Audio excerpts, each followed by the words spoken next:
The undergraduate education today, if you really look at it with respect to science, humanities, arts, professional education, vocational education, if you just look at it, most of them, in some sense or other, is done in silos.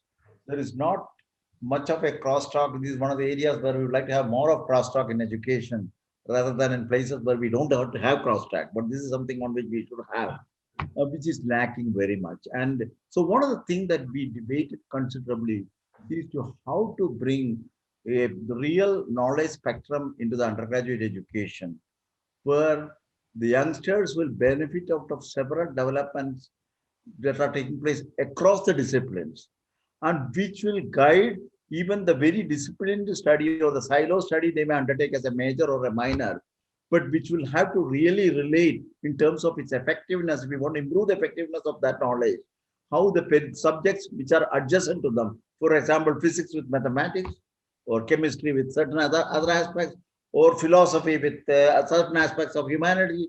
There are adjacent things. How well do we integrate this kind of a thing? So there is an integration that is suggested. The integration is the real catchword in this. But when I talk of integration, it should not be construed that I pick up physics, I pick up philosophy, I pick up the geography, I pick up history, and I bring in the regular teachers of this and ask them to teach. With and the student doesn't understand what is the connection between my history and my physics. So you need to have an integration which brings in the connectivity. So the interdisciplinarity, multidisciplinarity, and transdisciplinarity have their more focused meaning now. You cannot lose the words like interdisciplinarity, cross-disciplinarity, and multidisciplinarity in a vague way. You need to show that there is a relationship between physics and philosophy by which you develop the physics to a level which is much beyond what you understand by bringing in the philosophical consideration. In fact, most of the modern physics, whether you look at the work of Heisenberg or Schrodinger, their physics have been guided by philosophy. And ultimately, the philosophy is kind of critical. So, how do we leverage this kind of the experiences into undergraduate education?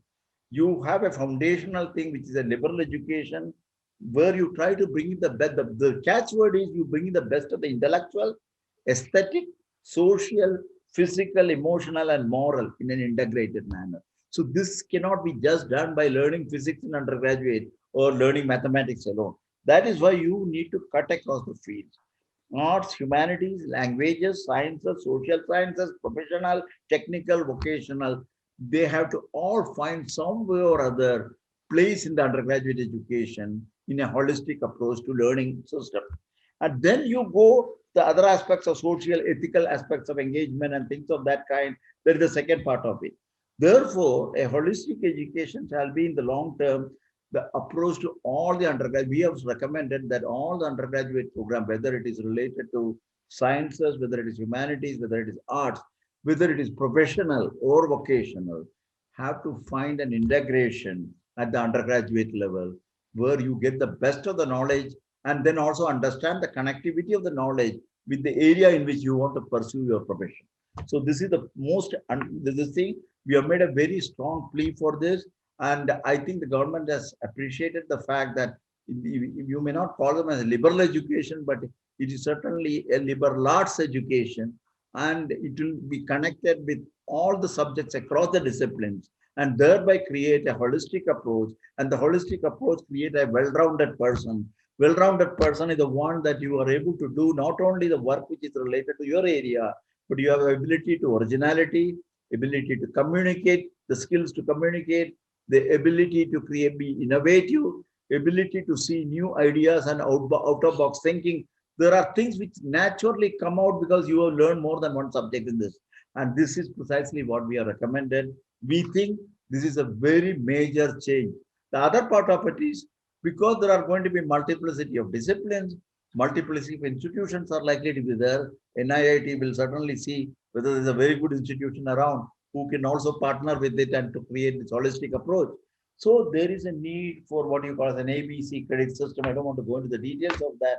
You try to carry forward the credits that you get in one course or in one area and to go to another area. and you do that area, not necessarily in the same institution, you can do it in another institution, another university and things of that kind.